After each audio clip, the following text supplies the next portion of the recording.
Bonsoir tout le monde, j'espère que tout le monde va bien. On se retrouve ce soir dans la synagogue où j'ai l'honneur d'être reçue par le Rav Cohen ici à côté de Poleg. C'est quand même l'adresse de Natania, aux 3 rue Shulamit. Donc c'est Dor Ageoula, le nom de la synagogue. Donc voilà, donc ce soir on va parler d'un thème un peu houleux, on va pas se mentir, l'adultère, qui correspond à l'Otin Af et qui fait partie aussi des 10 commandements et qui est le 7e commandement dans donc, les 10 commandements. Et pourquoi ce soir j'ai demandé au Rav Cohen de parler de ce sujet?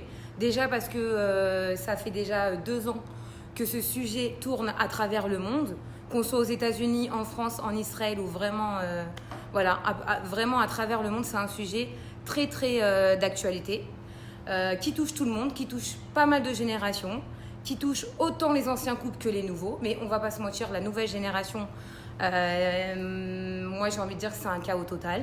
Alors je vais pas généraliser, mais avec tout ce que j'ai vu, entendu, les messages reçus, tout ce que je peux poster et les retours encore aujourd'hui, en allant aujourd'hui à la plage, je me rends compte qu'il y a pas mal de gens qui m'arrêtent, qui me donnent des sujets, qui me montrent des choses et je me dis où on va. Et le but encore ce soir, pourquoi ce direct? Pourquoi je suis venue parce que je suis arrivée hier en Israël et je décide ce soir d'aller à la rencontre du Rav Cohen où on a prévu donc de faire un direct ensemble où lui il va vraiment parler des halachot pour encore une fois de la bienveillance et de la prévoyance. On n'est pas dans le jugement ce soir, d'accord? On va essayer aussi d'expliquer comment on peut tomber chas v'shalom dans le côté où on dépasse la limite qu'il ne faut pas dépasser, parce qu'il y a aussi l'adultère moral et après il y a l'adultère physique. Il faut savoir que quand même vous échangez un texto avec quelqu'un qui est autre que votre compagnon ou votre compagne, eh ben, vous avez un grand problème, c'est que là vous rentrez dans l'adultère moral et malheureusement c'est comme ça qu'on commence à dépasser des limites, en tout cas dans cette nouvelle génération. Ça a été les cas donc dans des bureaux, je vais donner comme quelques exemples. On appelle aussi adultère, donc un homme marié qui va avec une femme mariée. On va me parler aussi de l'adultère, mais c'est encore un autre cas, mais de l'adultère avec quelqu'un qui est célibataire. Je pense qu'il faut savoir où on est et dans quelle place on veut être. C'est-à-dire que si demain on est passé dans une roupa ou dans une synagogue et que voilà, on a signé une ketouba et qu'on a dit oui et qu'on a mis la bague, l'alliance, comme on dit, l'anneau au 7e doigt et qu'on dit mais que des cheplis, c'est pas pour rien.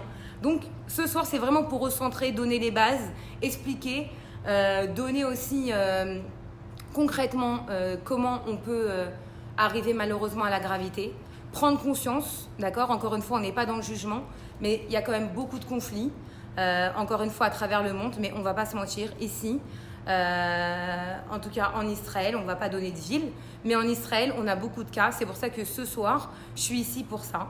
Donc là, je veux vous présenter le Rav Cohen, même si Baruch Hashem, il tourne pas mal dans les réseaux sociaux. Vous avez vu dernièrement beaucoup de sujets comme pour l'éducation des enfants, les enfants qui partent en vacances, les couples adultères, le Shalom Bayit, il donne pas mal de cours, il va se présenter. Ceux qui ne le connaissent pas, c'est le Rav Cohen. Vous pouvez le retrouver, je le taguerai plus tard. Mais voilà, je le partage assez souvent. Et voilà, il est émet et c'est aussi pour ça que j'ai désiré faire ce cours avec lui. Je vais rebondir pas mal sur le direct parce qu'il va énumérer plein de choses. Plein de questions, plein de réponses. Et bien sûr, ça sera que mon point de vue, mais à la fin, je donnerai mon point de vue et ce que j'en pense parce que on est quand même aujourd'hui dans une gravité où il y a quand même derrière, peut-être Chas v'Shalom, des naissances où on peut avoir des cas de mamzer. Et c'est ça aussi que le Rav va parler, des conséquences et l'impact que ça peut avoir et les gravités. Donc voilà, je vous laisse avec le Rav Cohen. Merci beaucoup Déborah, Toda Rabba. Je vais aborder ce sujet avec beaucoup d'humilité. Beaucoup d'humilité parce que En apotropos c'est arayot.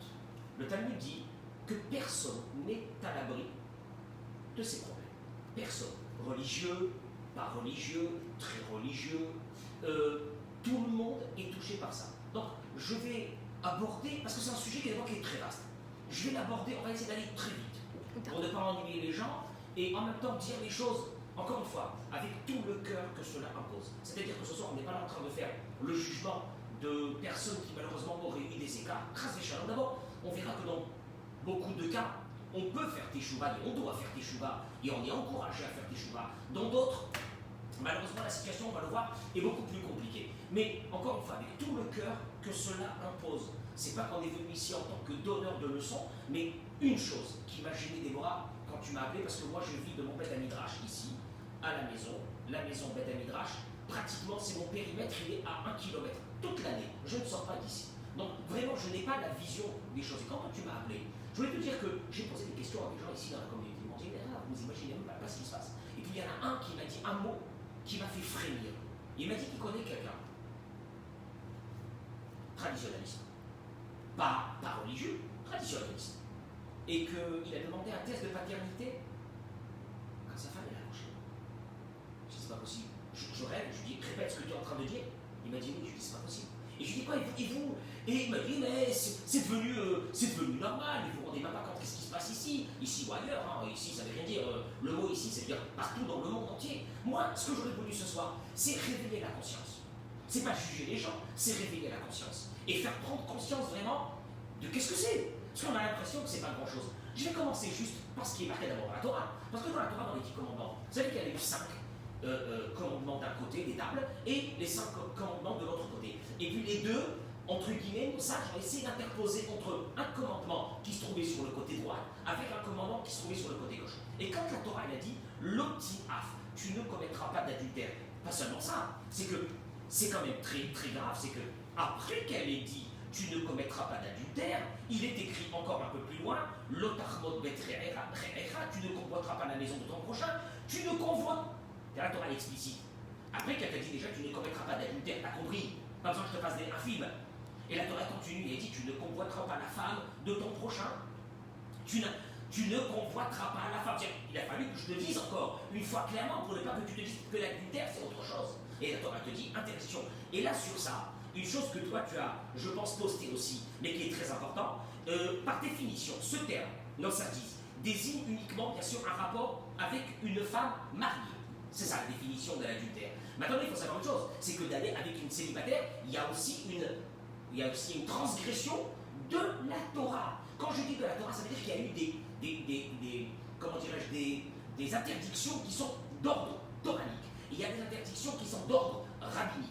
On ne va pas dire que ceux qui sont d'ordre rabbinique sont moins graves, mais il y a quand même beaucoup de différences. D'aller qu'un homme aille avec une femme célibataire hors mariage, il y a ici une notion de znout, de débauche. Et que dans la Torah, ça aussi, c'est quelque chose de grave. Mais quand on a parlé de débauche dans la Torah, d'adultère, c'est sur une femme mariée. Et ça, c'est marqué dans les 10 commandements. On n'est pas en train de parler des trucs de très grands rabbins, c'est dans les 10 commandements. Et d'ailleurs, c'est marqué, cette interdiction est en parallèle avec le deuxième interdiction qui est l'interdit d'idolâtrie.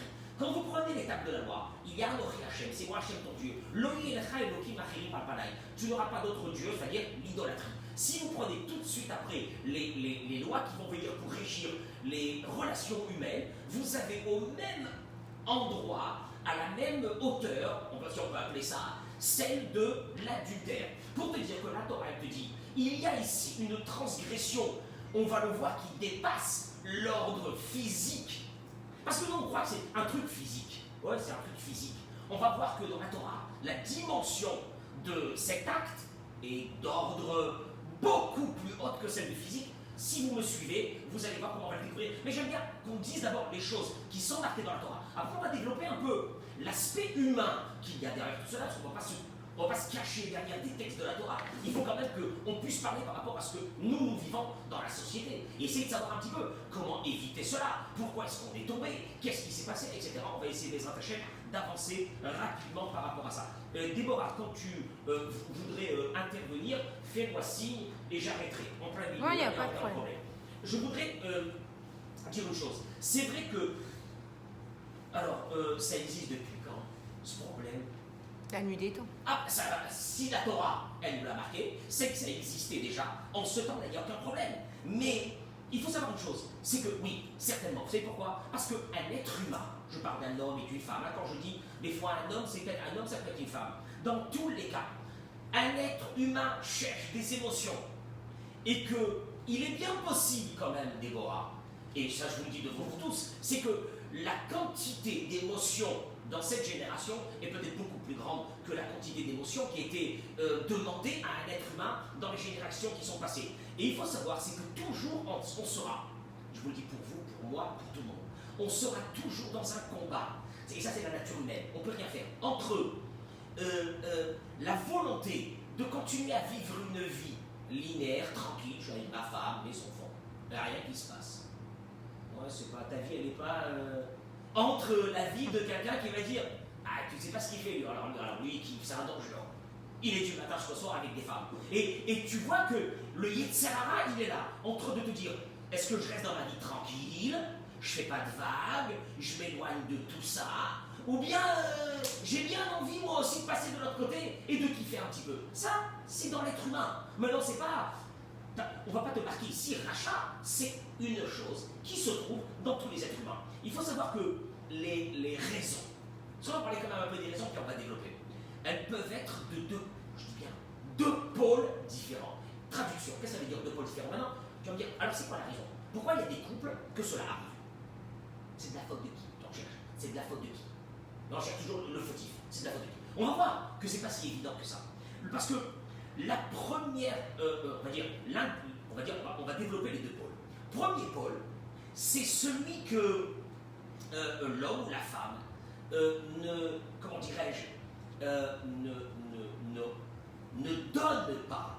donne pas une partie émotionnelle qui aurait dû donner à l'autre partenaire. Je dis bien l'homme vis-à-vis de la femme et la femme aussi vis-à-vis de l'homme. Et vous allez voir comment la Torah, elle a défini cette chose. Mais ça, c'est extraordinaire. Vous savez que la paracha référentielle, malheureusement, de cette femme-là, parce qu'on va parler de la femme, mais en fait, c'est de la femme et de l'homme. Et après, on va expliquer un petit peu toutes ces choses-là. Mais il faut savoir une chose, c'est que la Torah, dans Parashat Nasso, aborde l'histoire de la Sota.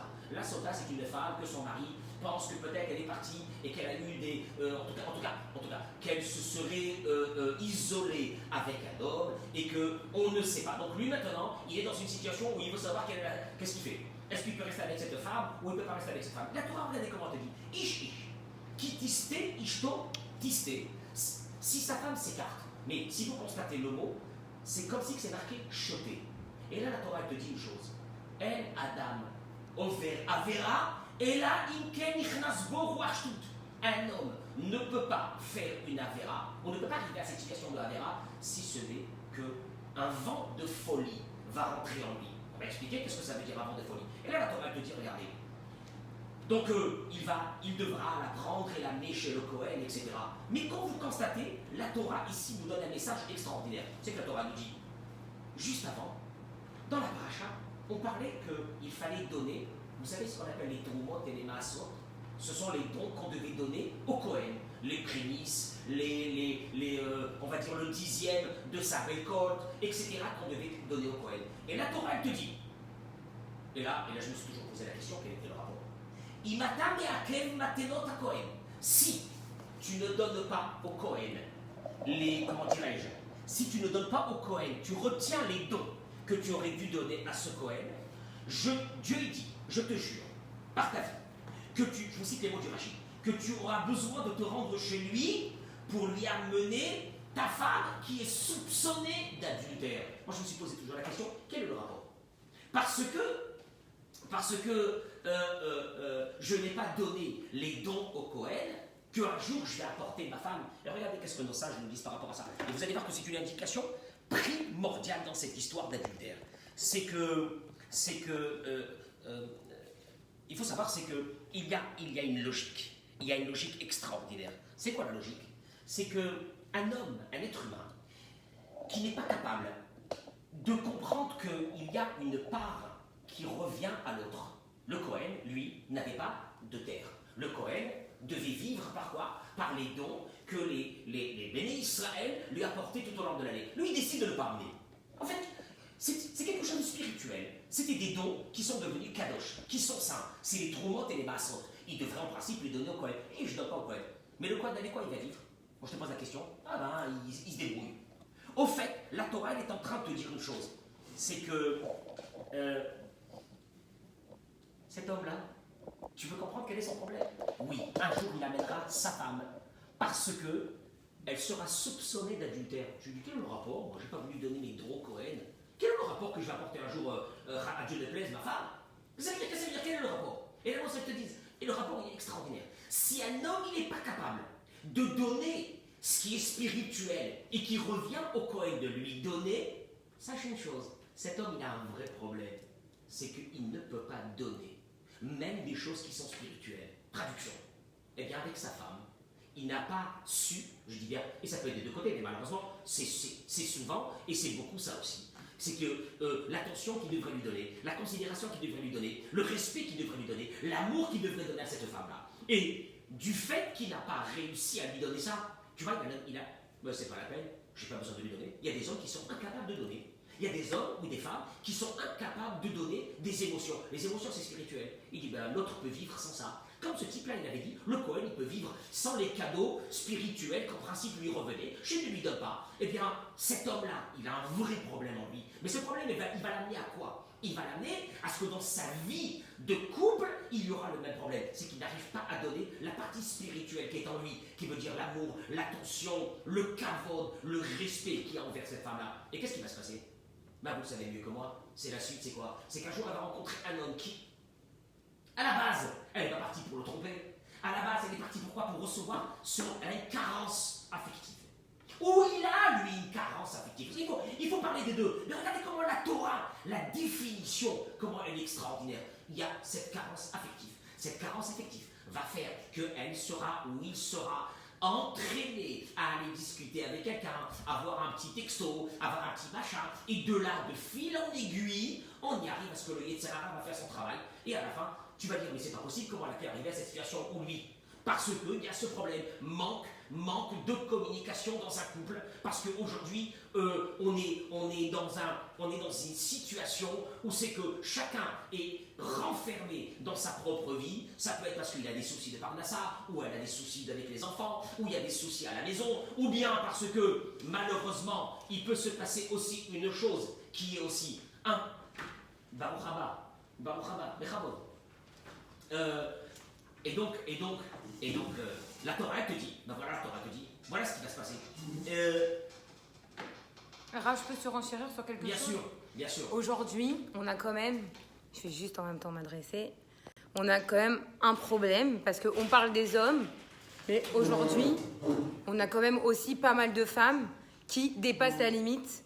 Dès un rapprochement avec des textos, on est à la plage, on est mariés, on va faire un selfie avec le mari du meilleur ami, on s'assoit sur les genoux de l'autre. Il y a vraiment une familiarité qui s'est installée qui, moi, perso, me choque énormément. Alors, je ne sais pas si c'est que moi, mais j'ai l'impression que quand j'assiste à ces scènes, ça choque personne.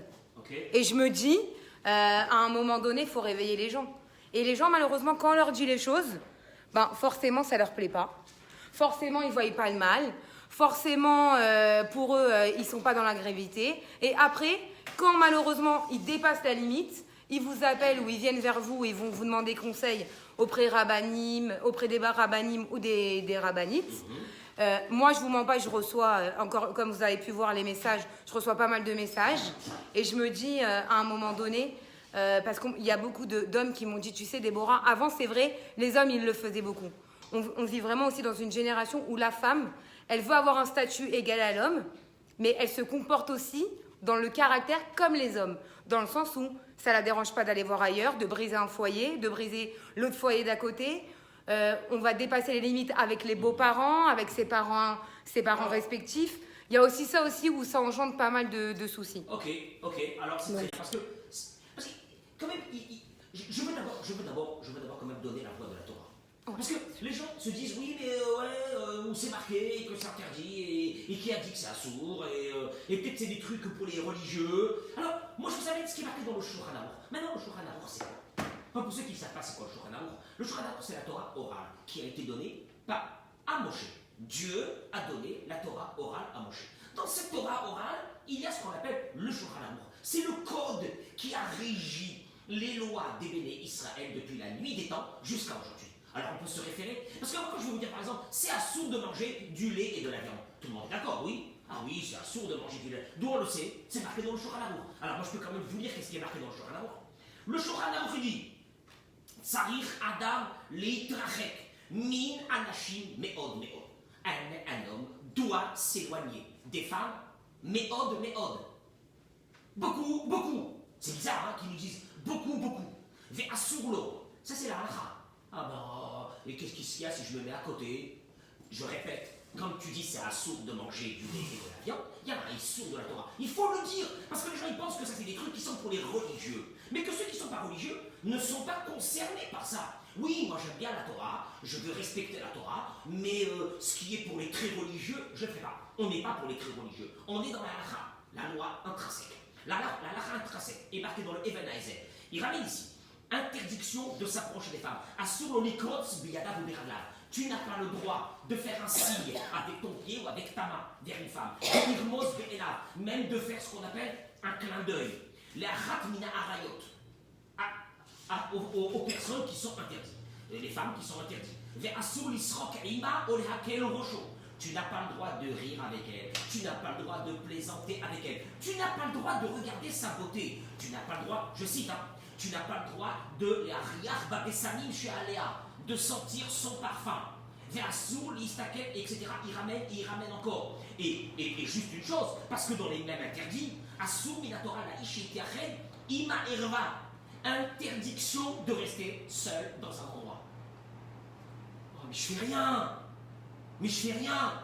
La Torah te dit interdiction. Pourquoi? Parce que c'est ces barrières qui ont fait que les couples sont restés jusqu'à aujourd'hui. Vous ne comprenez pas que tout le problème aujourd'hui, c'est quoi?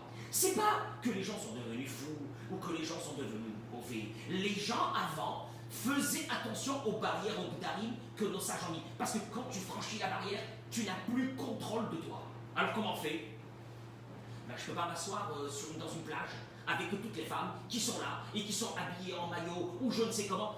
Mais cette proximité, tu sais bien qu'elle ne s'arrêtera pas. À ça, il ne faut pas être un hypocrite. Ça va aller de plus en plus. Encore une fois, quand tu vois des hommes, ils sont autour des femmes. S'il y avait eu à la place d'autres hommes, est-ce que ces hommes étaient autour de ces hommes-là? Ouais, ça va pas, parce que je vais faire autour des hommes. Je ne veux pas dire. Donc, tu t'intéresses à quoi? C'est des copines. Qu'est-ce que ça veut dire, c'est des copines? Si ce n'était pas des femmes, ce n'était pas des copines. Et encore une fois, l'amitié entre un homme et une femme, ça existe ou non?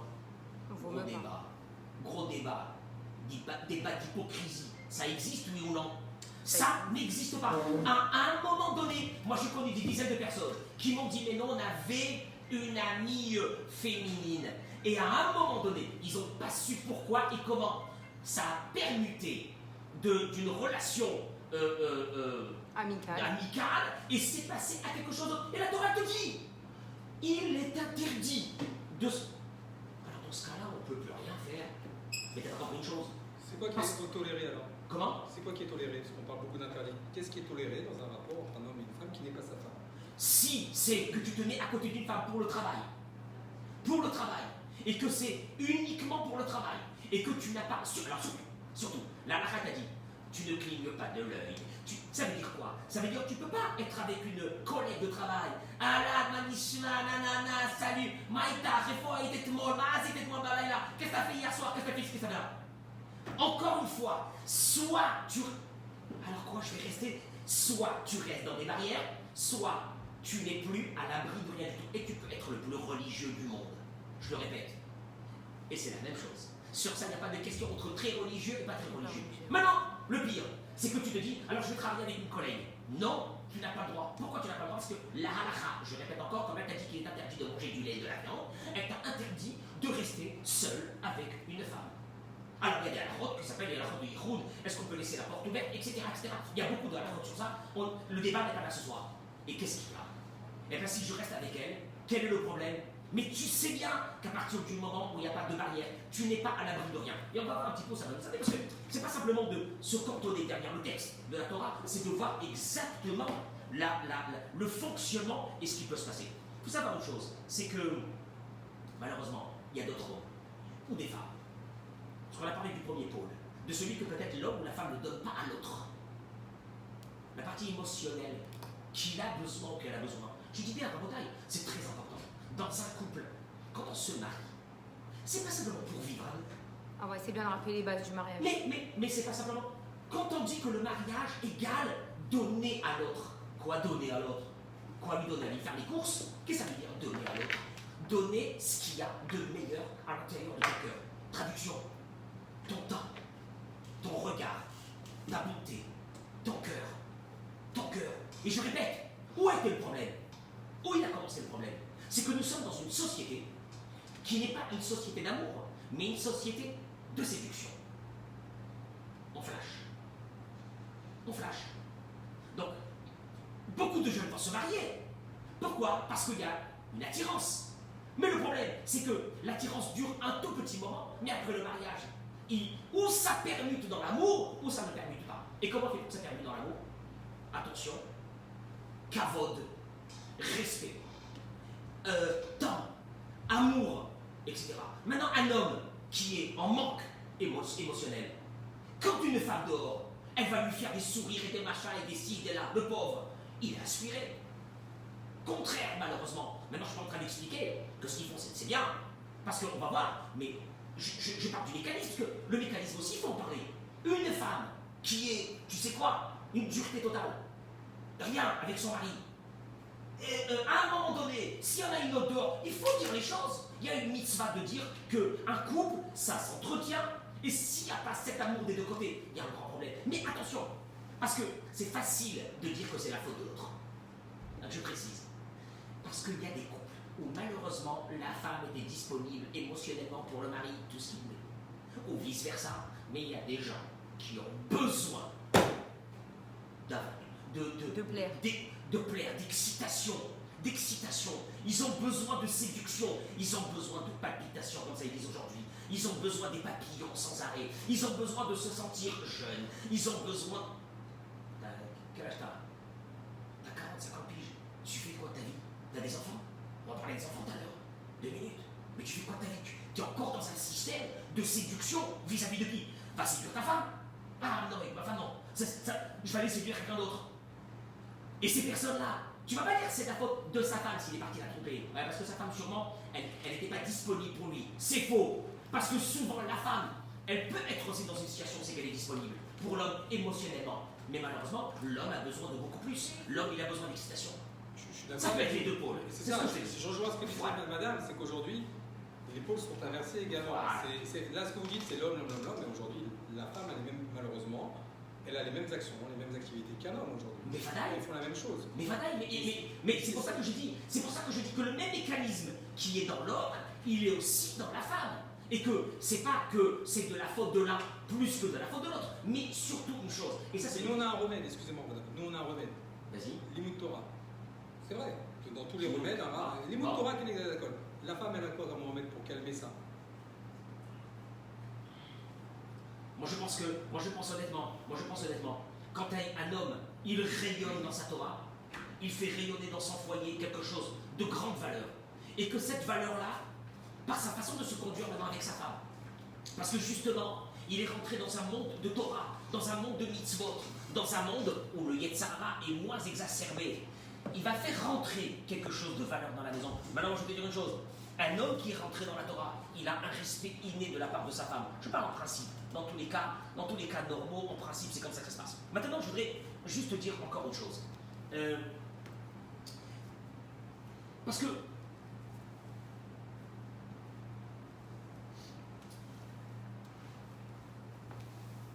alors on dit qu'avant c'était pas la même chose qu'aujourd'hui. Paraît-il qu'avant il n'y avait pas autant de cas qu'aujourd'hui. Alors il faut savoir une chose, c'est très important. Parce que le Rambam dit que ce qui tient un homme de ne pas faire des bêtises, c'est la honte vis-à-vis de la société dans laquelle il vit. Quand tout le monde va mal le regarder, tout le monde va le juger. Pendant des générations, ça a tenu les hommes. Une femme était à la maison à l'époque, elle tenait des hommes en laisse. Quoi? La honte du village, la honte de la ville. Le problème, c'est qu'aujourd'hui, Ils n'ont pas honte. plus personne n'a honte. Et donc, ce qui fait qu'aujourd'hui, vraiment, on est rentré dans un système où c'est que, quelque part, peut-être dans le monde masculin, peut-être dans le monde féminin, c'est devenu normal. C'est devenu normal.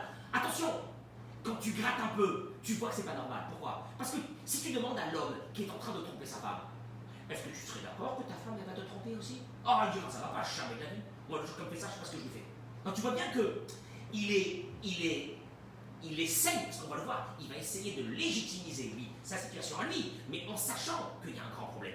Et regardez ce qui va se passer. C'est que les vrais symptômes arrivent, il faut le savoir, c'est que tous les spécialistes qui s'occupent des couples, ils vont vous dire, ces vrais symptômes arrivent par un problème de ce qu'on appelle l'éducation. À la base, avant de parler de couple, à la base d'éducation, c'est que les gens ne sont plus attachés à rien. Les gens ne sont plus attachés à rien. Les personnes ne sont plus attachées à rien. Ils sont plus attachés à leur voiture, ils sont plus attachés à leur téléphone, ils sont plus attachés à rien du tout. Et ils ne se sont attachés à rien. Et donc quand ils vont se marier, ils vont fonctionner de la même façon, pas s'attacher. On vit ensemble, mais on ne s'attache pas. Et ça c'est une première chose. Ça veut dire que, mais mec, savoir que quand on rentre dans ce qu'on appelle dans le système du mariage, il y a un engagement. Et on va voir que l'engagement, il est très important. Il y a un engagement qui est fondamental. C'est pas simplement un engagement, voilà, je m'engage, et puis après il y a une crise, et comme il y a une crise maintenant, moi je fais ce que je veux, je fais ma vie, et puis je m'en fiche complètement. Vous savez pas qu'il y a un engagement extraordinaire par rapport à ça. Mais c'est vrai que le problème aujourd'hui, c'est qu'on n'est pas attaché à rien. On ne s'attache pas à rien du tout. Donc c'est une vie comme ça, tu zappes. Et tu vois que les couples aujourd'hui se marient, divorcent, Bon, c'est un peu le mode de vie que les gens ont pris aujourd'hui. Tout est jetable, on ne s'attache à rien. Ça, c'est la première des choses. Deuxième chose, on a un gros problème aujourd'hui. C'est ce qu'on appelle la communication. C'est ce qu'on appelle les médias. C'est ce qu'on appelle les réseaux. C'est ce qu'on appelle l'Internet. C'est ce qu'on appelle tout ça. Qui fait que quoi? Qui fait que ces réseaux, ces machins, tous ces médias nous envoient une image qui est que quoi?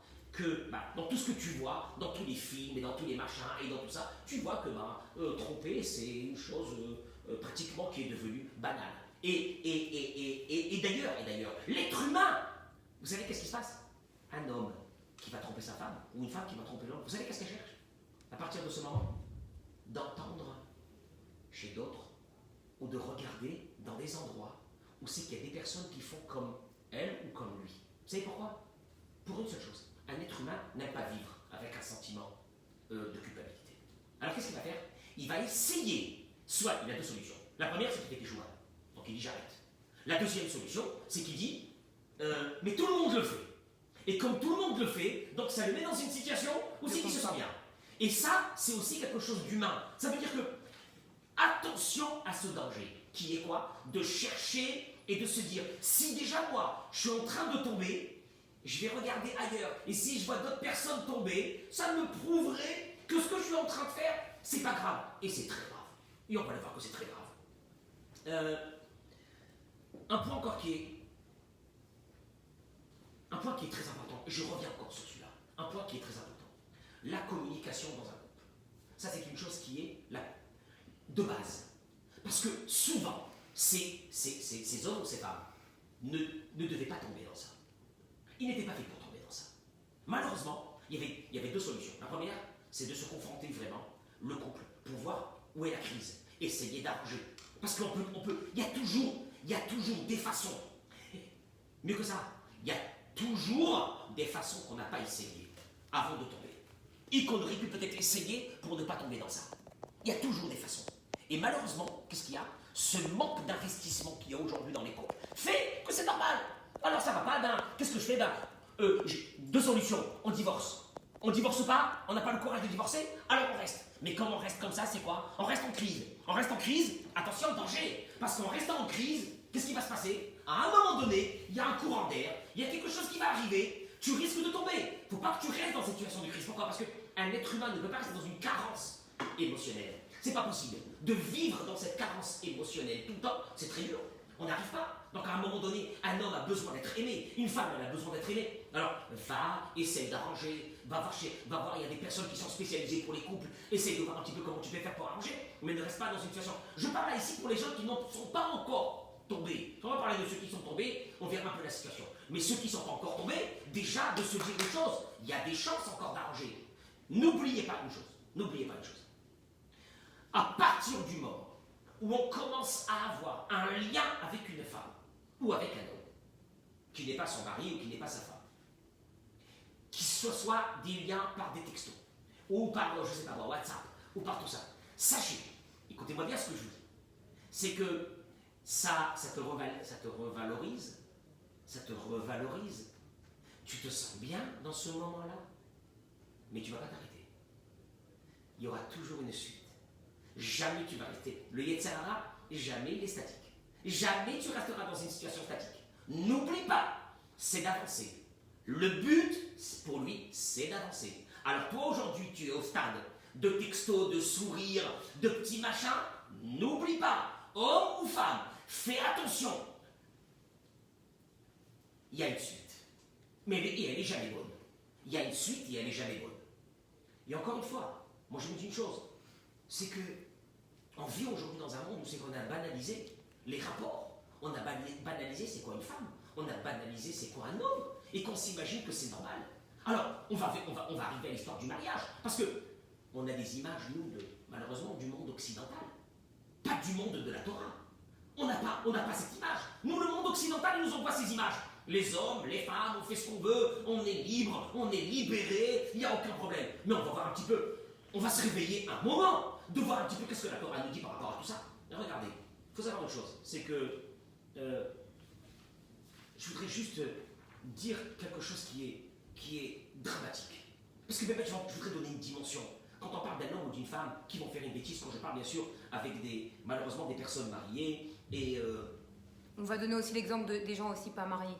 Quand on faute avec quelqu'un qui est célibataire. Alors, il faut savoir une chose, hein. Il faut savoir une chose. C'est que j'arrive dans 2 minutes à ça.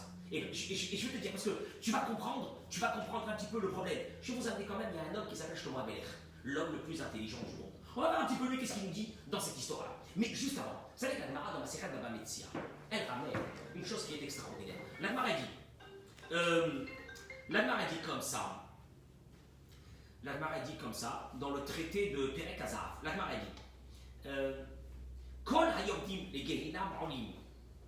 Tous ceux qui vont dans le Gehinam, un jour, à Dieu le plaise, remontent. Après un petit moment, ils remontent. Chutz mishlosha sheyordim ve'en olim. Il y a 3 qui descendent et qui ne montent pas. Je traduis mot à mot la Gemara. Moi, je ne suis pas là pour faire peur aux gens. Je traduis les mots de la Torah. La Gemara, je répète, le Talmud, c'est la Torah orale. La Torah orale qui a été donnée par Dieu. Donc on n'est pas là ici dans des histoires. On est vraiment dans la Torah. La Gemara dit les 3.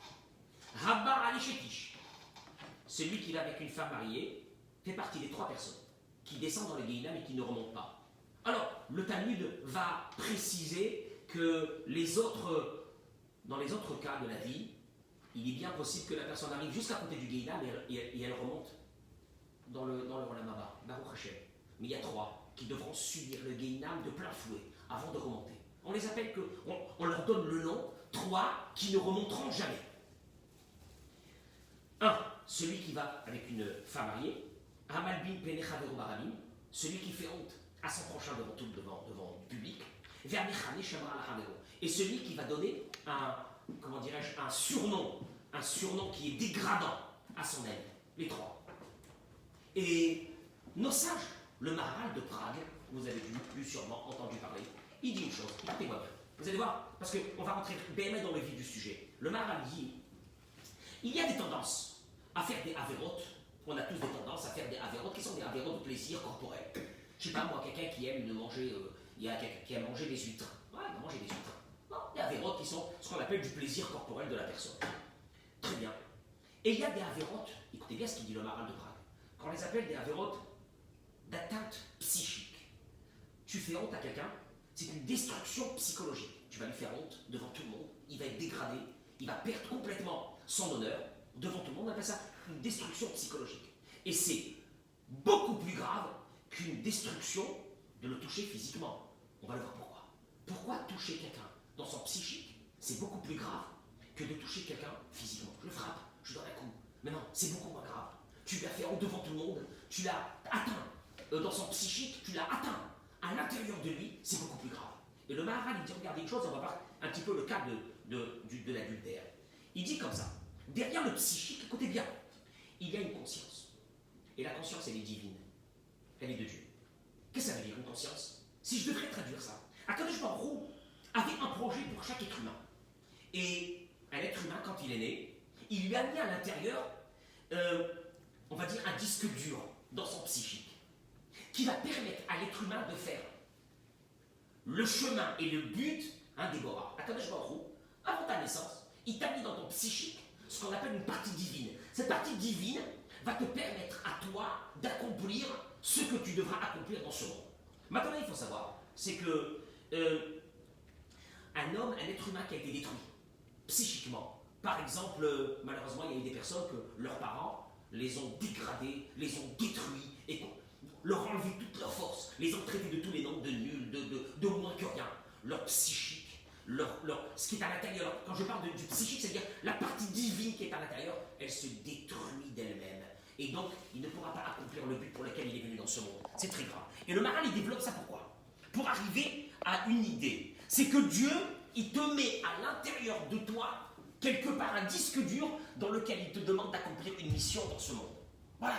C'est ça, un être humain. Et c'est pour cela que si tu fais honte à quelqu'un, en fait, tu vas lui détruire cette partie divine qui est à l'intérieur de lui. Il ne pourra pas accomplir le travail pour lequel il est venu. Et là, c'est encore beaucoup plus grave. Parce que tu m'as frappé, tu m'as donné un coup, c'est une chose. Tu m'as fait mal, c'est une chose. Mais si tu me détruis à l'intérieur de moi-même, donc je ne pourrai plus accomplir la mission pour laquelle je suis venu, il te dit le Maharal, là, qu'est-ce que tu as fait? Qu'est-ce que tu viens faire? Tu viens de détruire le projet divin. Il avait un projet pour cet enfant.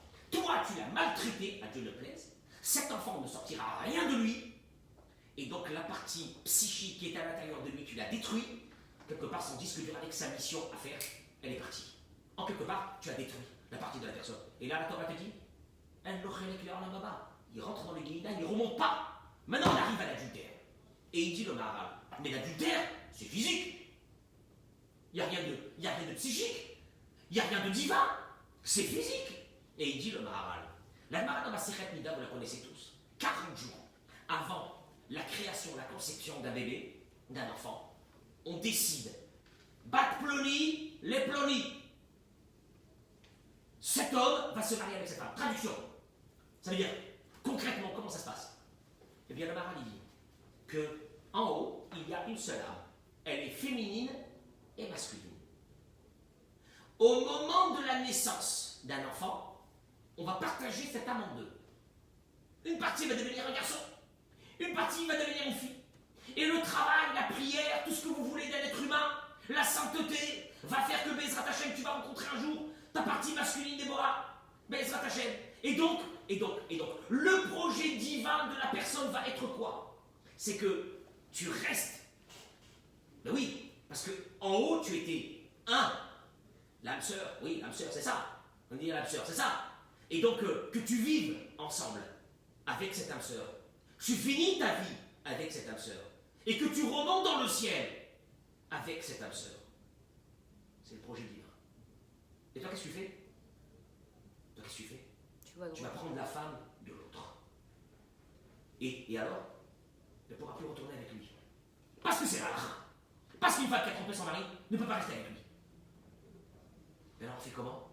Donc tu viens de briser le projet divin. À jamais! C'est fini. Jamais cette âme masculine va retrouver de son mari, va retrouver l'âme féminine de cette femme avec qui tu es parti. Il rentre au Guéhinam, il ne ressort pas du Guéhinam, il te dit le Maharal. On n'est pas en train de rigoler? Ah, je pensais que c'était un truc de séduction, machin, je suis parti avec une femme mariée, mais tu crois que c'est corporel? Tu crois que c'est un problème physique? C'est un problème qui dépasse le physique, l'histoire d'un couple. Tu crois que quand tu rentres dans une roupa, c'est comme ça? Quand tu mets une femme dans son doigt, son mari lui a mis dans son doigt, tu crois que c'est quoi? À ce moment-là, le Zohar il dit, les deux âmes s'unissent et ils devront rester comme ça à jamais. Et après Triatamétim encore, ils seront ensemble. Et toi, qu'est-ce que t'as fait? Tu es parti chercher une femme mariée? Tu es parti chercher... Ou une femme mariée, toi, femme mariée, tu es parti avec un homme, tu sais ce que tu viens de faire? La deuxième, t'as cru que c'était de la rigolade? Parce que je suis en crise avec mon mari, parce que j'en ai marre de lui, parce que j'ai envie de le quitter, alors quitte-le! Ou bien arrange les choses, mais ne reste pas dans cette situation. Tu n'as pas le droit, parce que en le quittant, oui, parce qu'il y a une mitzvah, comme il y a une mitzvah de se marier, celui qui ne peut pas rester marié parce qu'il y a des problèmes, il y a une mitzvah aussi de divorcer, la Torah l'a donné le divorce. Et alors, dans ce cas-là, c'est Dieu qui va décider que ces deux âmes ne resteront pas ensemble. Mais quand toi, tu vas et tu détruis un couple, eh bien là, c'est toi qui as détruit ce projet divin. Donc là, tu t'es immiscé à un projet divin. Ça, c'est beaucoup plus grave. Ça n'a rien à voir avec ce qu'on vient de dire. Et Non, regardez. Et la femme, c'est quoi son mandèche? Hein? Là, vous parlez de l'homme. Oui. Mais la femme qui a trompé son mari, elle aussi, elle a une avec le Lamaba? C'est beaucoup plus. Il y a de grosses discussions dans la Gemara par rapport à la femme. Mais c'est très grave. Sa situation, elle est très grave. On le sait. Il y a toute la paracha de la Sota, elle est venue pour elle. C'est très très grave. C'est pas simplement, ouais, j'ai eu un écart. Je suis parti avec un homme. C'est pas ça. L'histoire, elle est pas là. L'histoire, c'est que tu viens de bousiller un projet de plusieurs milliers d'années que Dieu il avait fait dans cette Neshama. Entre la Neshama de la tienne et celle de ta femme et de ton mari, les deux ensemble, vous avez tout cassé en miettes. Et en plus, c'est pas réparable. C'est ça le problème. C'est que c'est pas réparable. Parce que il y a une tchouba à faire. Mais Vadaï qu'il y a une tchouba. Et que la tchouba est acceptée par Akadosh Baruch Hu. Mais c'est à la fin de sa vie. Tu sais bien que cette femme-là ne peut pas rester avec son mari. D'accord, c'est fini. Alors, on joue, on s'amuse. Et on est là. Et il y a une femme mariée qui te sourit. Mais, abruti fini, sauf toi, tu sais pas dans quoi tu es en train de tomber, la pauvre. Elle-même, elle n'est pas mauvaise. Elle-même, elle est en carence affective. Alors, qui a regardé avec son mari, ça va pas. Qu'elle divorce, qu'elle va se trouver un autre vassal. L'homme est chané, qu'elle essaie d'arranger. Lui aussi peut être en carence affective. Et encore, aujourd'hui, encore pire qu'avant. On est tous accrochés avec nos iPhones. Il n'y a plus personne qui regarde sa femme. On est tous en train de regarder, je sais pas, les photos d'autres femmes. On est tous dans une situation. Mais regardez en plus le monde dans lequel on est rentré, sans le vouloir. C'est que les femmes sont dans une course effrénée de rester jeunes. Tu le fais pourquoi? Parce que j'ai besoin de séduire. Séduire qui? Allez, vas-y, avance. Séduire qui? Ton mari? Si c'était que ton mari, amen, pourvu. Mais j'ai bien peur, si tu es très honnête, de me dire que non, que c'est pas que pour ton mari, c'est que tu veux séduire aussi dehors, tu veux qu'on te regarde. Et quand tu vois une femme, le pire, c'est qu'on est rentré dans ce système. Toi, tu es une femme bien, une femme chira. Tu vois une femme passer, tous les hommes se retourner, ravalent que dans ta tête. Tu te dis, elle a du succès. Succès de quoi? Parce qu'il faut mettre les mots. Succès de quoi? De susciter le désir. Tu sais c'est dire quoi? Tu veux que je te donne une image? Elle est un peu dégradante. Mechila pour mes sœurs, mes sœurs d'Israël. Quelqu'un qui a faim, il voit un shawarma qui tourne comme ça là. Il voit, il a faim, il a envie de manger. Ah, vous avez le tiout? Elle a du succès. Tout le monde est autour d'elle. Vas-y, mets des mots. Tu es marié? Et regardez juste, parce que je vais quand même dire une chose. Toi, tu m'as parlé pour les hommes qui vont avec des femmes qui ne sont pas mariées. Alors, il fait référence... Attendez, moi je veux juste surenchérir sur quelque chose. Je vais, en même temps. Allez, vas-y. Ouais, alors juste bonsoir à tous ceux qui viennent de nous rejoindre sur le direct. Je vous demande aussi de le partager parce que le Rav Cohen il donne pas mal de choses pour que Baruch Hashem, les couples aillent mieux et surtout pas dépasser les limites. Moi j'ai envie de vous dire une vérité qui se passe actuellement, que j'entends beaucoup et que j'ai surtout vu. Il y a beaucoup de femmes, entre guillemets, qui subissent d'être trompées mais qui restent pour un confort financier. Il y en a qui me disent, tu sais, moi je travaille pas. Mon mari, il ramène de l'argent, alors c'est pas grave s'il me trompe. C'est pas grave si, entre guillemets, je suis la cocu de service, mais que derrière, il y a le financier qui suit. Parce qu'on a les belles voitures, on a les Rolex au poignet, j'ai envie de me faire refaire sur refaite, j'ai envie de sortir avec mes copines, être au café en vacances, j'ai les plus beaux trucs. C'est-à-dire qu'aujourd'hui, on est dans une société de consommation de paraître et de matériel, et limite, on s'en fout, c'est devenu normal. Et pareil, il y a des hommes, ils savent entre guillemets que la femme, elle va voir ailleurs, et ils restent parce qu'ils se disent, je suis père de famille, j'ai reçu quand même une éducation, et ils sont quand même hyper meurtris, parce que moi, les exemples que j'ai eus en tout cas là, c'est beaucoup des femmes qui ont commis l'adultère, plus que des hommes. Donc, c'est pour ça aussi, je veux bien qu'on appuie, parce qu'on parle beaucoup d'hommes, mais il faut que les femmes, elles prennent conscience qu'elles doivent rester à leur place une fois qu'elles sont mariées, et à plus forte raison. Et aussi donner un autre exemple très important qui se passe, malheureusement je préfère le dire, mais beaucoup dans les synagogues. Pourquoi je vous dis ça? Parce que moi je l'ai vu l'année dernière, je suis à peine arrivée, il n'y a même pas 24 heures que je suis là jour pour jour, et je vois qu'il y a des hommes mariés, ils vont à la synagogue sans les alliances, ils vont entre guillemets chiner, draguer des jeunes filles qui ne sont pas mariées, en leur promettant monts et merveilles, tu sais, ou ils vont leur dire je suis en instance de divorce alors qu'il n'en est rien et c'est même pas en vue. Donc moi, j'ai envie qu'on appuie aussi sur ça ce soir. Alors, Déborah, merci beaucoup. Regarde, je vais te dire une chose. Ouais. La réussite d'un mariage, c'est pas sur une période de 5 ans ou de 10 ans. La réussite d'un mariage, Chantal qui va avec moi, la réussite d'un mariage, c'est sur une vie. Maintenant, je vais vous dire une chose. Ça ne tiendra pas longtemps. Cette femme qui sait que son mari la trompe. Je répète, cette femme qui sait que son mari la trompe et qu'elle reste avec lui pour financièrement. Un jour, et malheureusement c'est la réalité, un jour, une femme, elle viendra de toute façon, une plus forte que les autres, et lui prendra son mari. C'est Betsiout. Le fait qu'il passera de femme en femme, de femme en femme, un jour elle lui prendra son mari. Donc, je répète, elle est sur un siège éjectable. C'est pas une vie. C'est pas une vie. Je la plains, Déborah. Si ça existe comme ça, je la plains. L'autre côté aussi. Ces malaises là, qu'un homme il sait que peut-être sa femme elle a eu des écarts et qu'elle est partie. Ce malaise, s'il n'est pas résolu, parce qu'il faut savoir ce que c'est vrai, mais malheureusement, si c'est vrai, d'abord, il vit avec elle dans la faute. En principe, il n'a pas le droit de rester avec elle. Il doit aller voir un dayan pour ça. C'est pas moi qui va ce soir donner des halachot ou balancer des halachot. C'est très épineux comme problème. Et il n'y a pas d'avenir. Il n'y a pas d'avenir à ça. Le problème, c'est que toutes ces personnes-là, moi je vais vous dire une chose, et c'est ça qui est très grave, vivent ce qu'on appelle au jour le jour. Au jour le jour. Il m'a souri, il m'a fait, il m'a ça, j'ai ressenti quelque chose, elle va s'habiller, elle va sortir, elle va ci, elle va là, d'un seul coup elle va commencer à changer de look, à changer de machin, parce que d'un seul coup il y a un homme qui commence à la regarder. Mais tu es folle, tu te rends pas compte de quoi? Alors malheureusement, c'est qu'avant on disait que oui, il y avait beaucoup le problème de carence affective, et que peut-être que cette femme, elle va aller le chercher ailleurs. Mais aujourd'hui, c'est même plus la carence affective. Aujourd'hui, c'est même plus ça. Aujourd'hui, ce que c'est devenu, c'est que la femme, elle veut devenir comme l'homme. Qu'est-ce que ça veut dire, elle veut devenir comme l'homme? Comme l'homme, lui, il trompe, eh bien, elle va tromper elle aussi. Sans aucune distinction. Qu'il y a un problème. Alors, le problème vis-à-vis de la femme, c'est quoi?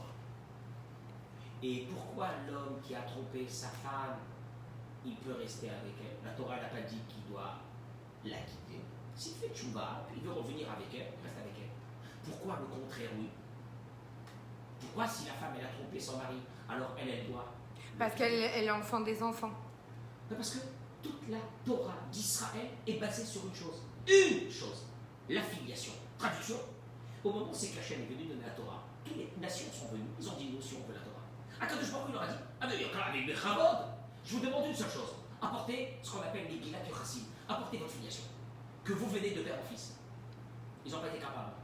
Le seul peuple, avec ce qu'ils ont passé en Égypte, ils sont arrivés avec filiation. Et qui c'est qui a marqué la filiation? Dieu. Il a marqué qu'il y a une filiation, il n'y a pas d'écart, il n'y a pas un enfant qui est né hors mariage. C'est la base. C'est sur ça que l'Arabe Israël, il a tenu. D'ailleurs, l'Agmara a dit que s'il n'y avait pas eu la Torah, on aurait appris la fidélité des colombes, de la Yona, de la colombe. La colombe, c'est la représentation du Arabe Israël, parce qu'elle est fidèle à son partenaire une vie entière. Je crois que c'est peut-être un des seuls animaux, je ne sais pas, mais en tout cas, c'est ce qu'elle dit l'Agmara. C'est le but du Ham Israël a été toujours celui-ci, c'est de garder ce qu'on appelle une cellule familiale. Je ne parle pas alors avec nous de ceux qui ne savent pas de qui ils sont tombés enceintes. Hachem et Rachel, des écarts qui peuvent se passer. Maintenant, Tachès, regardez qu'est-ce qu'il dit Shlomo Amelech. Shlomo Amelech a dit une chose. Michelet, pour ceux qui veulent savoir, chapitre 6. Il dit Shlomo Amelech, qui verra du chazona à Kikar Lechem.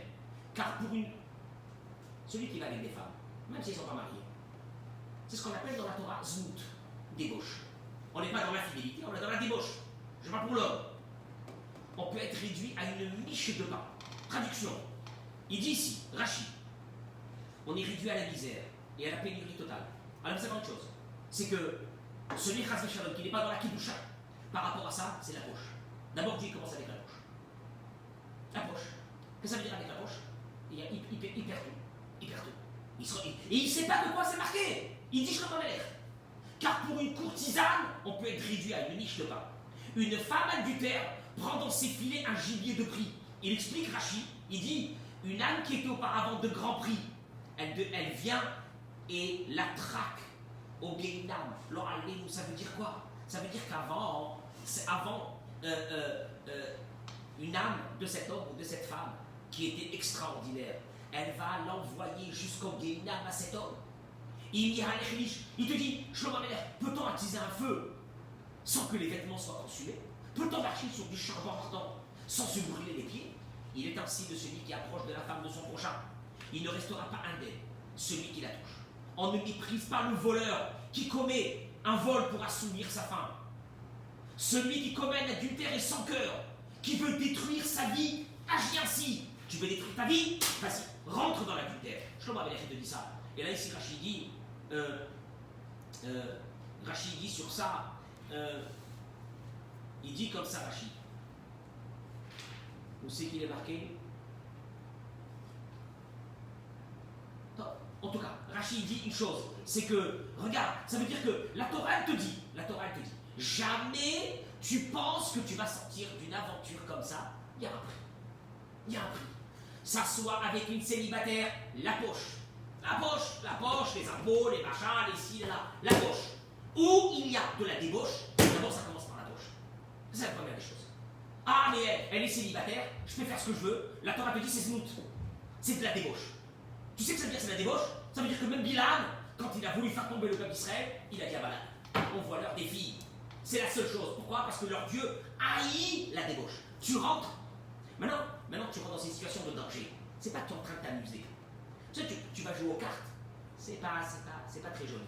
D'après la Torah. D'aller jouer aux cartes, c'est assourd. Mais tu n'es pas dans une situation de danger. Comme aller dans une aventure de débauche. Ça, c'est une chose qui est très grave. Et je voudrais quand même dire une chose, parce que je pense que c'est la chose la plus importante. Allez, toute notre force à nous, le peuple d'Israël, c'était la famille, c'était les enfants. C'était les enfants. Tu crois qu'ils ne le savent pas? Tu crois que tes enfants ne sentent pas? Tu crois que tes enfants, tu peux jouer avec eux? Tu peux jouer avec ta femme, tu peux jouer avec ton mari. Les enfants, ils sentent. Ils ont un sixième sens. Premièrement, tu es en train de faire rentrer à l'intérieur de tes enfants une idée que la vie, il n'y a pas de fidélité. Quand la fidélité n'existe pas, n'existe plus, on fait ce qu'on veut, c'est des vacances. J'en ai marre de rester à la maison, mon mari ne me regarde pas, je peux y aller voir ailleurs. Enfin, dis-moi, est-ce que tu penses que c'est normal ce que tu fais? Est-ce que tu penses que tes parents, tes grands-parents, tes arrière-grands-parents, ils ont pensé à toi dans cette situation? Est-ce que ta grand-mère, ton arrière-grand-mère, qui vivait dans une sainteté, elle peut te voir aujourd'hui dégradé et devenir quoi? Devenir un morceau de viande pour des hommes? Alors, encore une fois, je ne peux pas juger ces gens parce que je ne suis pas à leur place. Je ne vis pas dans leur monde. Mais quel monde ils vivent? Parce que moi, je veux bien qu'on me dise, ils ont des enfants. Donc, s'ils ont des enfants, dans quel monde ils vivent? Qui va souffrir de ça? Qui va souffrir de ça? Les divorces? Par milliers? Ça va se terminer par divorce. Ça se termine par divorce. Le pire, c'est qu'un homme qui est parti voir d'autres femmes, ça y est, la sienne, elle est plus attractive. Une femme qui est partie voir d'autres hommes, c'est fini. Je parle pas maintenant du niveau halakha, je parle même du niveau psychique. On n'arrive plus. Quoi? Recoller des morceaux? Qu'est-ce que tu vas recoller? Tu es rentré dans une galère, c'est terrible. Divorce. Les problèmes des enfants, c'est des problèmes énormes dans les divorces. On le sait, on le voit aujourd'hui. Est-ce que moi j'ai besoin de faire la morale sur ça? Vous le savez déjà. Qu'est-ce qu'il nous reste? Une aventure. Quel goût? Un goût amer. Et puis c'est pas ça. T'es parti avec un homme, mais demain, partir avec une autre qui te laissera en plan. Tu auras détruit ta vie. Qu'est-ce que tu as cru que c'était de l'amour? C'était que de l'attirance. On n'est plus dans un monde de l'amour. Puisque le monde de l'amour, c'est le monde du cœur. C'est le monde du don. C'est le monde que toi, une fille juive, un homme, il te met une princesse, il te rend une princesse. Il t'élève. Il en fait de toi un Sefer Torah. Il doit te respecter plus que le Sefer Torah. Mais le guet aussi, c'est comparé au Sefer Torah. Mais bien sûr. Quand un homme donne le guet à sa femme. Mais bien sûr, aussi la même chose. Et tu tombes dans quoi? Tu tombes dans quoi? Quand tu aurais voulu que ton arrière-grand-mère, elle te voit aujourd'hui dans quelle situation tu es? C'est quoi ta situation aujourd'hui? Femme libérée. Libérée de quoi? Tu vas devenir une pâture à tous les hommes. Femme libérée de quoi? Quel bonheur il y a derrière ça? Quel bonheur il y a derrière ça? C'est comme un gars qui va aller se bourrer. Il va se bourrer. Après il se réveille, il est malade pendant des jours et des jours. C'est ça ta vie? C'est de passer d'homme à homme? T'as même plus de cavone. Qu'est-ce que les gens ils vont dire sur toi? Mais qu'est-ce qu'ils vont dire sur tes enfants demain? Je sais pas. Quand il n'y a plus rien, il n'y a pas la honte. Il n'y a pas le respect de toi-même. Je parle de l'homme ou de la femme. Il n'y a pas le respect. Un homme qui va... Qu'est-ce qu'il y a? Tu n'as même pas le courage de divorcer. Tu es devenu dans une lâcheté aussi grande.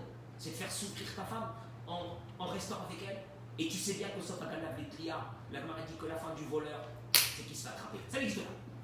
Ça n'existe pas. Ça n'existe pas. Sauf à Ganav Letlia. La fin du voleur, c'est la fin des hommes. Ouais, c'est...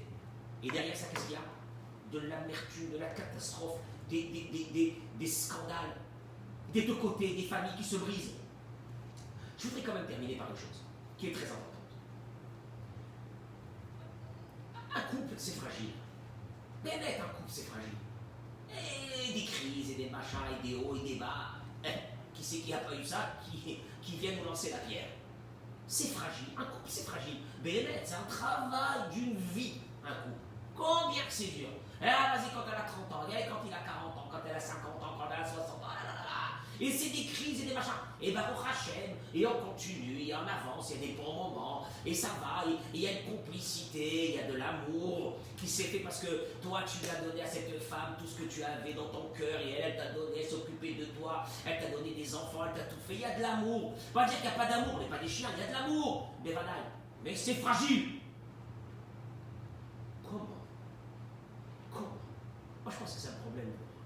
Comment tu peux côtoyer l'incendie? Déjà c'est fragile. Tu vas aller en vacances. Tu vas avec d'autres couples. Vous allez dans une même maison. Vous allez dans un même endroit. Vous allez vivre ensemble pendant plusieurs jours. Dis-moi, t'es un menteur, t'es un hypocrite, tu vois. Tu veux jouer avec le feu? Non, j'ai aucune idée derrière la tête rasée shalom. Mais tu sais bien que c'est dangereux. Parce qu'il y a d'autres couples. Il y a certains qui sont encore plus fragiles que toi. Il y a peut-être une femme qu'à ce moment-là, tu vas lui faire tu vas lui sourire, et tu vas lui, si tu vas là, elle va te mettre le gratin dessus. Et tu vas en vacances comme ça. Et on revient de vacances, il y a chaque année des catastrophes. Et voilà, et c'est comme ça. Et après, les hommes, restez seuls. Vous allez à la plage, restez seuls, les copains. Les femmes, restez seuls. Vous n'êtes pas habillés. Quoi? Tu n'es pas habillé? Les hommes d'autres sont autour de toi, leur regard est sur toi. Tu appelles ça du succès? Mais tu es folle. Appelle ça tout ce que tu veux, mais pas du succès. Les hommes, tu ne te mets pas à côté des femmes. Je répète les bases de la Torah. Mais ce n'est pas des bases pour les religieux. C'est des bases pour toutes les familles, pour garder un couple normal. Je m'éloigne. Alors dans ce cas-là, on ne peut plus vivre, on ne peut plus sortir, on ne peut plus s'amuser, on ne peut plus se promener. Il y a péril dans la demeure, je fais comment? C'est trop dangereux. Les femmes, avant, elles avaient une réserve. Aujourd'hui, elles n'ont plus cette réserve. Tu fais comment quand une femme, elle n'est même plus habillée? Comment tu vas faire?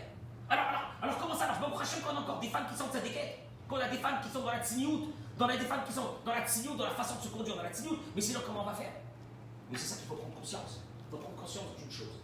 C'est que vous avez la plus belle chose au monde. Tu as ta femme, c'est la plus belle chose au monde.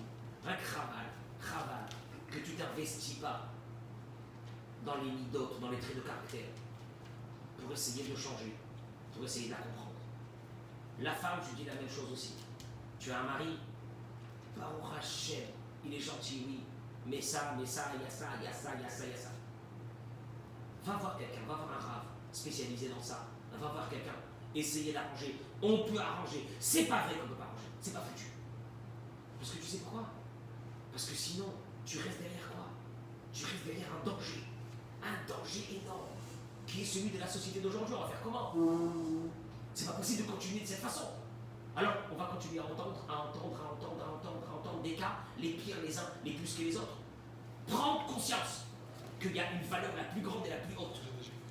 du peuple d'Israël, c'est celle du mariage, c'est celle des couples, c'est celle d'une famille, c'est celle des enfants. Il y a des questions pour les enfants. Oui. Alors, de ce que j'ai pu lire, apparemment, un couple qui a fauté, la dame est enceinte de son mari et la maîtresse est enceinte aussi du mari. Enfin, du... Bon. Mais je veux qu'on parle quand même des enfants qui vont naître de ça, d'adultère. Non. La femme, elle est enceinte de son mari. Non, mais l'autre. L'autre femme, elle était quoi, une célibataire? Oui, sûrement. Ou célibataire. Ouais, célibataire. C'est une célibataire. L'enfant qui naît, c'est un enfant qui aime ben Israël cachère. Cachère? Eh oui.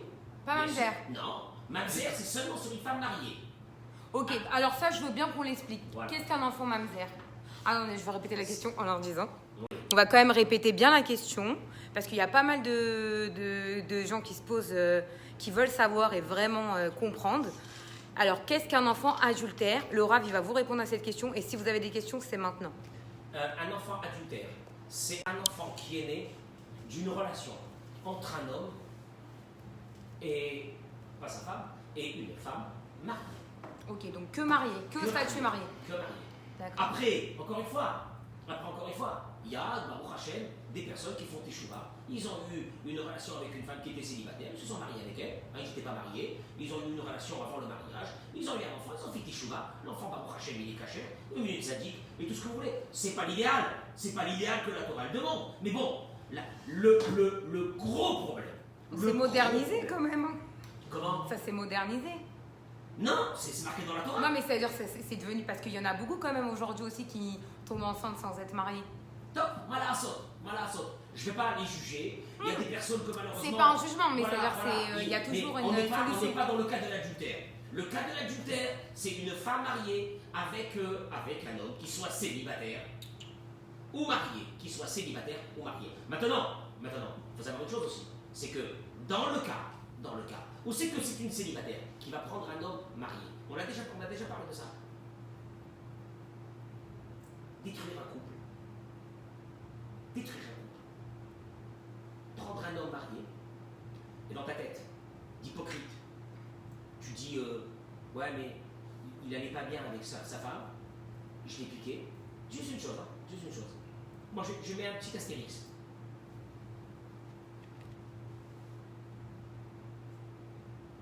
Celui qui a fait, on lui a fait, et celui qui a fait à celui qu'on lui a fait, on lui fera aussi. Traduction. Ne fais pas à l'autre. L'histoire n'est pas terminée. On verra, malheureusement, dans beaucoup de cas, c'est que cet homme après, lui aussi, encore une autre, elle est venue après. Donc, elle-même, elle a ressenti la douleur de l'autre. Donc, encore une fois, tout le problème il est là. On a légitimisé, c'est normal. On vit dans une société moderne. On a oublié qu'il y avait ici quelque chose qui dépassait le physique. C'était les Neshamot qui étaient unis. Tu vas détruire, tu vas casser, tu vas briser le projet divin. La Gemara te dit, ce sont des gens qui ne reviennent pas, qui ne remontent pas du Gehinam. On est dans une situation très grave. Je parle maintenant de ceux qui sont partis avec des femmes mariées. Ça, c'est même pas de mon ressort à moi. Il faut aller demander des très grands rabbinim, quel tikkun qu'il peut avoir pour faire une teshuva de ce monde-là. Et il doit la faire en vitesse. Parce que c'est très grave. Chayav karet, il faut dire les choses. Chayav karet. En français, ça veut dire quoi? On veut dire, c'est dire retranchement de l'âme. Retranchement de l'âme dans le Rambam, retranchement d'après certains dans le Talmud, c'est que la personne meurt, malheureusement, avant le temps qui a été défini. C'est ce qu'on appelle karet. D'ailleurs, aujourd'hui, il y a beaucoup de personnes qui font tikkun karet, etc., pour enlever d'eux ça. C'est une grande teshuva. Mais la teshuva, elle existe. Mais une chose, déjà au moins, éloignez-vous ce que vous pouvez. Voilà, les vacances, ils arrivent encore maintenant. Qu'est-ce qu'ils vont faire, les gens? Allez, encore, qu'est-ce qu'ils vont faire? Les hommes, les femmes, tout le monde ensemble. Et d'un seul coup, après les vacances, qu'est-ce que tu entends? Paf. Des scandales, des catastrophes, des machins. Et quoi? Des milliers ou des centaines d'enfants sur le carreau. Voilà, les couples ils sont divorcés, les machins, les catastrophes, les bagarres, les ci, qu'est-ce qu'il y a? Il a trompé. Et quand même avant, on avait la honte, on avait le gêne. Aujourd'hui, on n'a même plus la honte. Et c'est ce qui fait qu'aujourd'hui, maintenant, c'est devenu aussi facile que ça. C'est pas comme ça. On devient même jaloux de ceux qui le font. C'est ce qui est très grave. On devient jaloux. Ah ouais, mais c'est sympa, c'est... venez un peu dans le monde de la Torah, vous verrez la gravité. Et Akadosh Baruch Hu te dit, première des choses qui touchent, c'est la poche de la personne. Et après ça va, il y a encore d'autres choses, c'est pas terminé. Pourquoi? Parce qu'il y a une chose, Elohehem Shel Elou. Il a dit à Amana Racha, il a dit à Achashverosh, Sonezimao, leur Dieu, les Juifs, il est la débauche. C'est un danger, un grand danger. Béhémet se renforce dans ça. Déborah, je te remercie beaucoup. Ok, mais moi je vais juste quand même vous poser une dernière question importante. Bien sûr. Est-ce que les gens qui fautent, d'accord, Oui.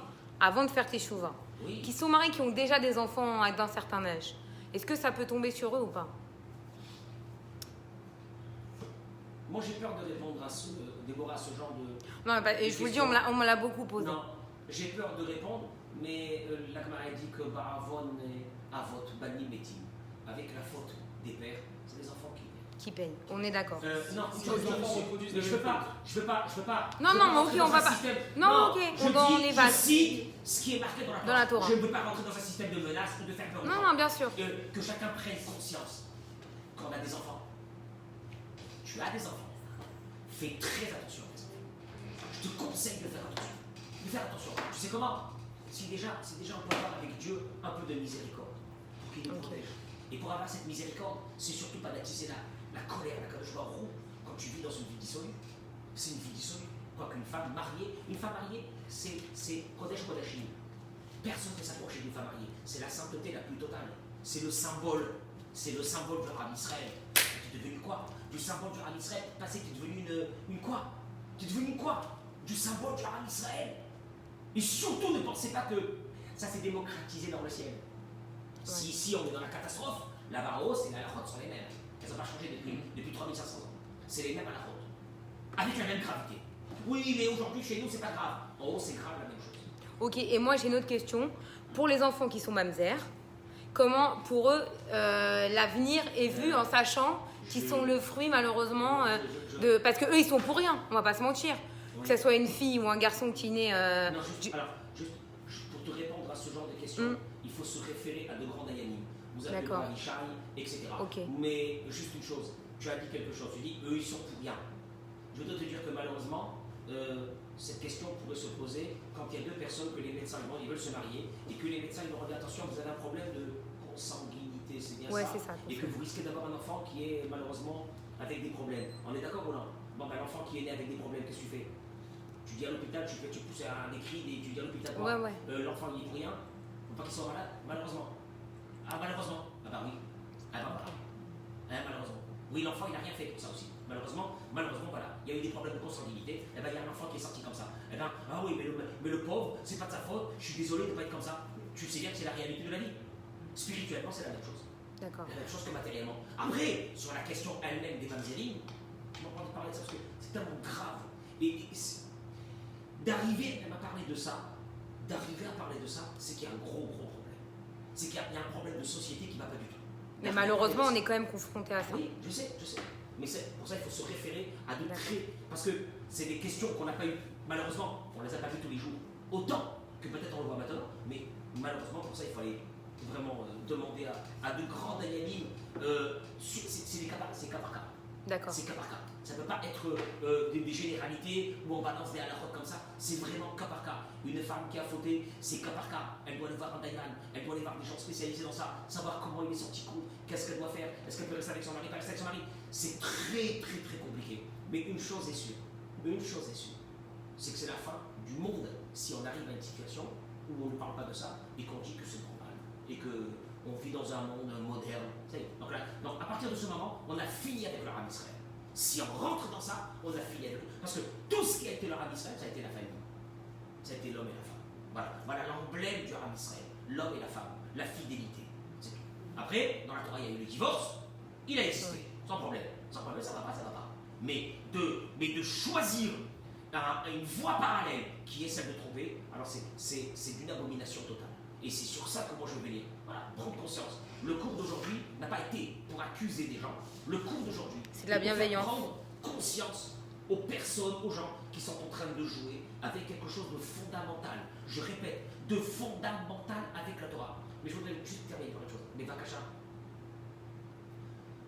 un homme qui a une femme, sa femme, qu'il essaye de lui faire le plus grand caveau du monde, elle va donner des enfants à Karatatov. Elle s'occupait de lui. C'est son épouse. Il faut qu'il en fasse.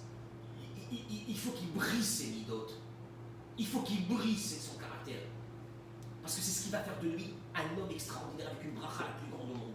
C'est que vraiment il comprenne qu'il a devant lui, pas simplement une femme, ma femme, j'en ai marre d'elle. Non, il a devant lui cette femme extraordinaire. Elle lui a donné des enfants. À Karatatov. Tes enfants, c'est quoi? Tes enfants, tu les aimes. C'est celle-là, celle-là, celle-là. C'est elle qui te l'a donné. Rappelle-toi de ça tous les matins, tous les midis, tous les soirs. Et vice-versa. Et vice-versa. Une femme, qu'est-ce qui dit aussi une chose? Ne sortez pas le matin, on dispute. Ne sortez pas de la maison, on dispute. Vous savez pourquoi? Parce que quand tu sors en dispute et qu'après lui, il va rencontrer une femme qui va lui sourire. Il va dire, j'ai laissé à la maison, la galère. Et voilà que celle-là me sourit comme ça. Ouais. Travaillons nos midotes, travaillons, sauvons nos couples, sauvons nos maisons, sauvons nos enfants, sauvons notre avenir. Tu sais pourquoi? Parce que souvent, les personnes qui ont fait ces erreurs-là, ils ont beaucoup regretté après. Et qu'ils ont dit dommage, qu'ils ne sont pas restés dans un chemin tranquille. Et qu'il a fallu qu'il y en ait un qui est venu, qui lui a tourné la tête, ou un qui lui a tourné la tête. Dommage. Ils ont vu qu'après, le prix à payer, il est très cher. Le Yetzirah, il te donne un petit sentiment de douceur. Mais la facture, qui Elle vient est salée. derrière, Salée. elle est scandaleusement salée par rapport à ce qu'il a donné. C'est surtout ça. Voilà. Oui, d'accord. Pensez à ça. Ok, moi je veux, excusez-moi, je vous embête juste 2 minutes. Un truc très important où vraiment il faut finir sur ça. On a parlé de l'adultère. Moi je veux quand même qu'on donne l'importance aussi du mariage. Parce que moi j'ai des cas où je vois des gens, ils sont mariés il y a 3 mois, il y a 15 jours, il y a 1 mois. Et limite, ils sont déjà en instance de divorce, mais vraiment déjà engagés. Parce qu'ils se sont mariés entre guillemets dans leur tête, un des deux, hein, je dis pas les deux. Mais faire une fête. Faire une fête, en mettre plein la galerie, ouais, c'est-à-dire que t'as pris le meilleur traiteur, t'as pris la meilleure orchestre, la meilleure salle, t'as le plus beau maquilleur, la meilleure coiffeuse, la plus belle robe de ta vie, le meilleur smoking ou costume, t'as allé 200 personnes à ton mariage, 150, et là, 15 jours après, ça va pas du tout, c'est la crise, c'est le feu dans la maison. 1 mois après, t'en as qui t'appellent, je vais divorcer, j'ai engagé la procédure, elle a quitté la maison, il est parti. Ouais, Déborah, je peux poser une question? Je sais pas. Pourquoi la Torah l'a donné le mariage? Pourquoi la Torah n'a pas dit qu'on pouvait faire des enfants sans se marier? Pourquoi la Torah l'a donné le mariage? On ne pouvait pas avoir des enfants sans être marié? Bah, de base, pour construire à 2. Pourquoi? La Torah leur dit on a le droit de prendre une femme pour avoir des enfants avec elle et shalom. Pourquoi? Ça veut dire construire. C'est-à-dire construire. Bah, de base, quand on passe sous une roupa ou une synagogue, c'est Pourquoi la Torah elle a donné cet engagement qui fait que tu dois rester avec une femme? Tu t'engages, c'est un mariage, tu t'investis. Pourquoi faire? On aurait pu avoir des enfants sans se marier. La Torah leur dit c'est permis. La Torah elle-même elle permet. Mais pourquoi faire la Torah a donné le mariage? C'est pour te rappeler que Le l'alliance. mariage est venu pour une seule chose. Un être seul ne peut pas faire sortir de lui le meilleur de soi-même. En se mettant avec un partenaire complètement différent, un homme, une femme, tu vas faire sortir de toi le meilleur de toi-même. Ce que jamais tu aurais pu le faire si tu étais resté célibataire. Traduction, un mariage, c'est une grosse galère. Mais ne vous mariez pas. Moi je vous dis, ne vous mariez pas. Si vous vous mariez, c'est un investissement. C'est un boulot à plein temps pour les 70 ans à venir. Chantal. Oui, Explique-leur. pas loin. La Ketouba aussi, la Ketouba. Mais t'as compris. En synthèse quand même, parce que on a parlé. Mais il y a juste une chose. C'est un très gros Juste une chose. investissement. Mais non, dans cet investissement, il y a un côté jouissif. C'est que quand tu vois que tu as réussi à devenir quelqu'un d'autre. Faut attendre 70 ans. Non. Tu veux que je te dise, comme tu es aujourd'hui, célibataire, tu aurais été quelqu'un d'invivable. Et si aujourd'hui tu arrondis les angles dans beaucoup de choses de ta vie, c'est parce que tu es une femme. Et vous n'êtes pas la rassote. Et je le dis pour moi, aussi, je le dis pour les femmes, je le dis pour tout le monde ici, la même chose. Ah bon? Moi, je pensais qu'on se mariait pour une soirée. Ouais, ben c'est ça, excusez-moi, Merila, mais ce que je vois aujourd'hui. Alors, non, mais va cacher, passer un message. Ne vous mariez pas. Un message positif. Ne vous Non, mariez mais pas. si je disais, c'est mort. Non, mais Déborah, une chose, tu te maries, point d'interrogation. Ça va être un boulot de folie. Tu devras travailler ton caractère, tu devras travailler ça, et tu devras tout faire. Et elle, de son côté, elle devra changer son caractère et travailler pour rendre son mari heureux. Et lui, de son côté, tout faire et changer son caractère. Et elle est comme ça, ça, tout faire pour le... Et d'un seul coup, il y a deux êtres qui étaient deux gros égoïstes qui vont devenir deux êtres extraordinaires. Mais c'est ça le mariage. C'est le but du mariage. Et c'est le projet d'Akadosh Baruch Hu du mariage. C'est de faire sortir des êtres exceptionnels que jamais on aurait pu le faire si on n'était pas mariés.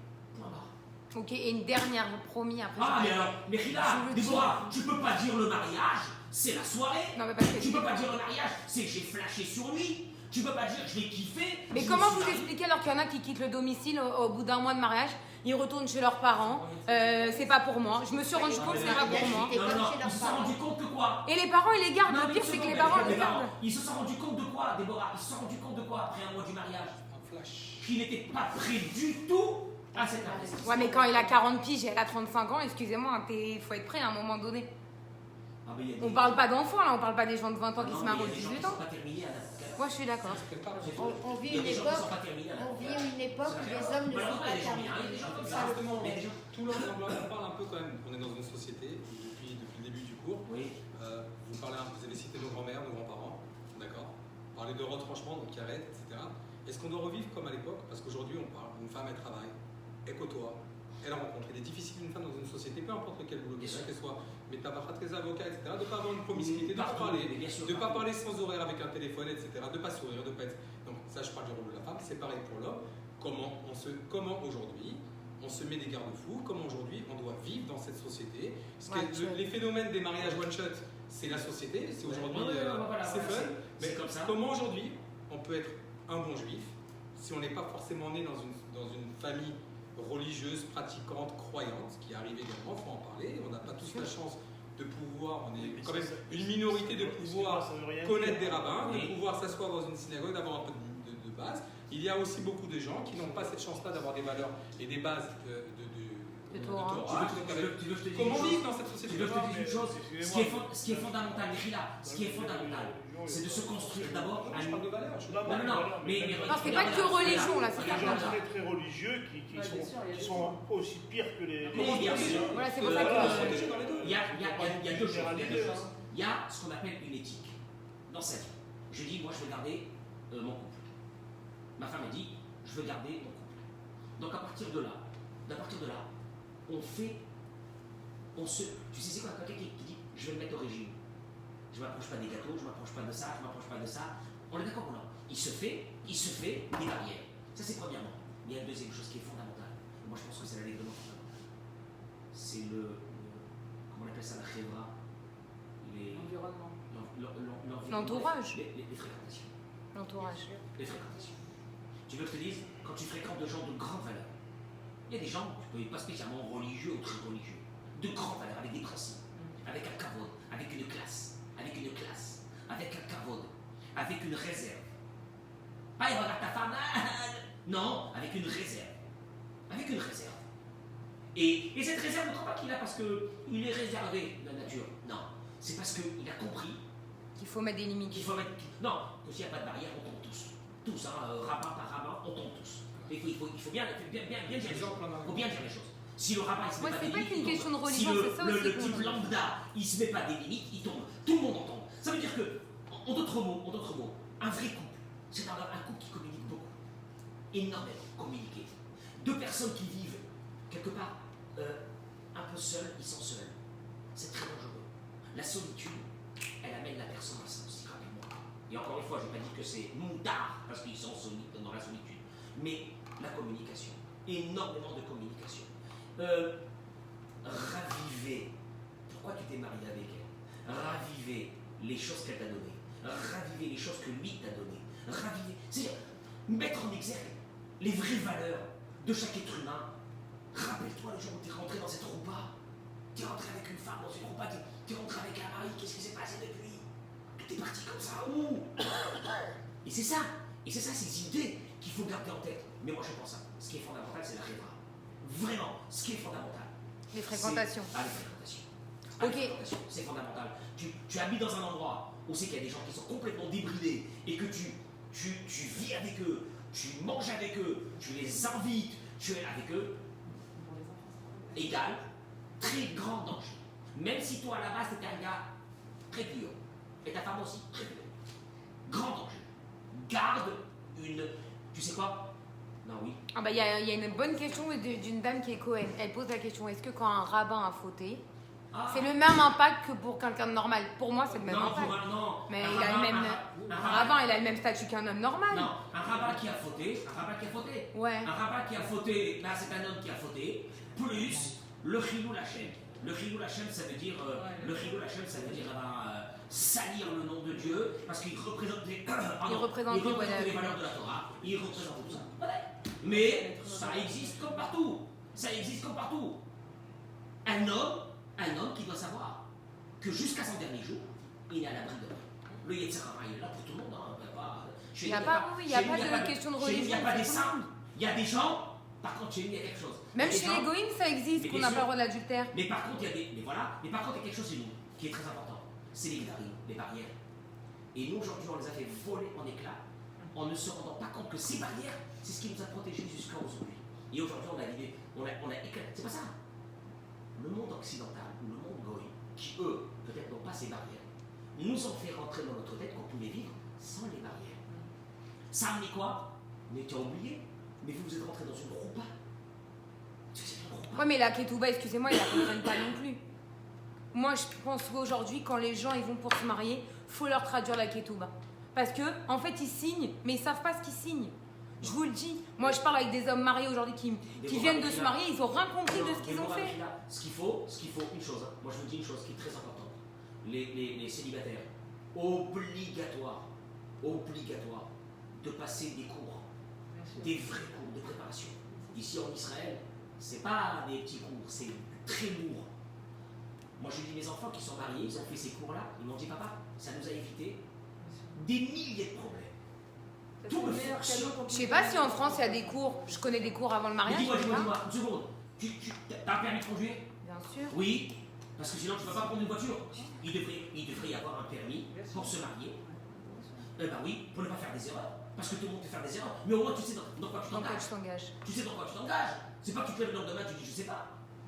Mais encore une fois, l'essentiel qu'on doit prendre dans la tête, c'est que si on ne vit pas avec des barrières, ça canate les fachottes. Et deuxièmement, celui qui vit dans la faute, qui ne pense pas que c'est un état normal. Pour lui, dans le ciel, c'est une situation qui est, je ne veux pas dire, mais elle est très grave. Très grave. On espère que Bezrat Hashem, Amen, je dois réussir tout leur âme Israël, B'tchouva Shelena, Amen, Alors, merci beaucoup au Rav Cohen de nous avoir reçus ici. Merci d'avoir été si nombreux. Partagez ce direct parce que c'est toujours de la prévoyance et de la bienveillance sur l'adultère, sur le thème. Moi, je reviendrai sur un direct. J'ai préféré que le Rav prenne plus la parole, même si j'ai posé pas mal de questions. En tout cas, cette semaine, je referai un direct sur ce thème parce que y a quand même des gens qui m'ont dit on va avoir ton ressenti. Vous inquiétez pas, vous aurez mon ressenti. Et juste une chose, s'il y a encore des questions, posez-les-moi même en privé et je les donnerai au Rav cette semaine. Merci, bonne soirée.